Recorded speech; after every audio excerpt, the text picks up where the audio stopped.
Assalamualaikum warahmatullahi wabarakatuh. Good morning to you all, especially the judges, teachers, and everyone watching this video. My name is Namirel Queensha Lathifah, and I am from Smpit Robbani Banjarbaru. Today, I am excited to tell you the story of PANCAKIYAY, written by Aliman Shahrani. So please, listen carefully. It was a Friday night, a time believed to hold a mystical aura, when vengeful spirits roam to punish those who wronged them in life. In the mutated forest, night fell abruptly, accompanied by drizzling rain and the eerie sounds of owls and distant howling dogs. Lightning and thunder made the night even more ominous. Sensing something was amiss, PANCAKIYAY curled up in bed, gripped by fear. At that moment, a grave near a banyan tree cracked open with a loud explosion. White smoke rose, forming the silhouette of a human figure. The dead had risen, becoming a living ghost. In the mutated forest, PANCAKIYAY and his unnamed wife lived in seclusion, away from the village.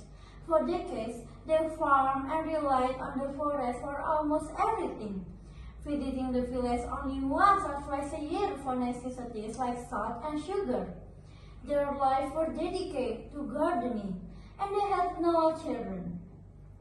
Eventually, PANCAKIYAY's wife fell gravely ill and died. Isolated and unfamiliar with handling death, PANCAKIYAY considered taking her body to the village, but felt unable to carry her alone. He is embarrassed to talk to the villagers. Because of that, he hesitated to seek help. Desperate and unsure, PANCAKIYAY hastily buried her body beneath a banyan tree near their hut, without proper rituals or even changing her clothes. Living in isolation, he knew little about religious or social customs. But guilt soon consumed him. His ancestral belief filled him with fear that his wife's spirits would rise to seek revenge. That night, PANCAKIYAY's fear became reality. His wife ghost emerged from her grave, angrily calling out, "PANCAKIYAY, where are you?" Hearing her voice, he was gripped with terror, knowing his careless burial had caused a return. As she called his name, drawing closer to the hut, he hid under the blanket, too scared to respond. Eventually, she found him curled up on the bed. The ghost dragged him off the bed and tickled him relentlessly.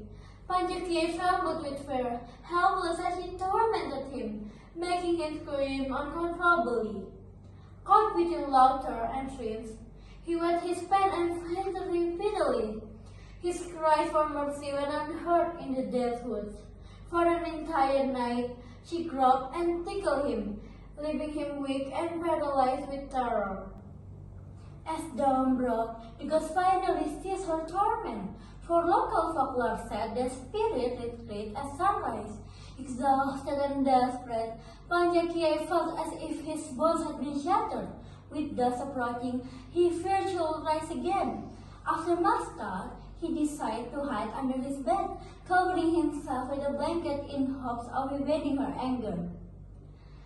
Once again, PANCAKIYAY's wife who had died came back from her grave. The ghost called for him, just like the night before. She entered the hut and looked for him. First, she lifted the bed canopy, but he was not there. Then she crouched down to under the bed and found him hiding. She quickly pinned him down and tickled him. He laughed so much that he wet himself and fainted again and again throughout the night. The next evening, PANCAKIYAY wanted to hide better. He climbed up on a shelf above the furnace. The ghost rose from her grave, entered the hut, and looked for him. After checking the bed and under it, she angrily moved to the kitchen, mumbling, "Are you there, above the furnace?" Once again, PANCAKIYAY was stalked by his ghostly wife, who tickled him relentlessly until dawn, causing him to faint. The next night, he hid in the branches of a bangkirai tree.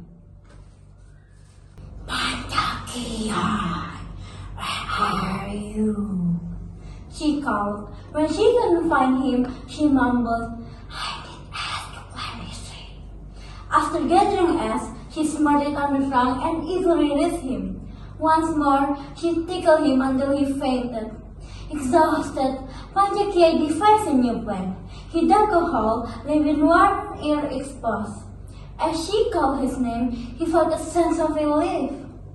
Suddenly, she grabbed a fishing rod and as she dragged it around, the hook caught his earlobe. "Oh!" he yelled as she yanked him off the ground. "Got you!"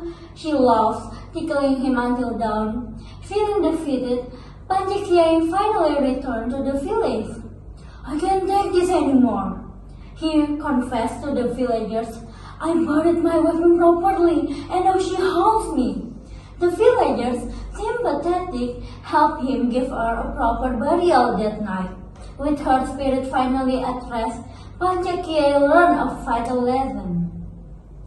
Working alone is meaningless. He realized, I must connect with others to find true fulfillment. The moral of the story is, true fulfillment comes from community and connection, not just hard work. And that is the story of PANCAKIYAY by Aliman Syahrani. Thank you for listening. Assalamualaikum warahmatullahi wabarakatuh.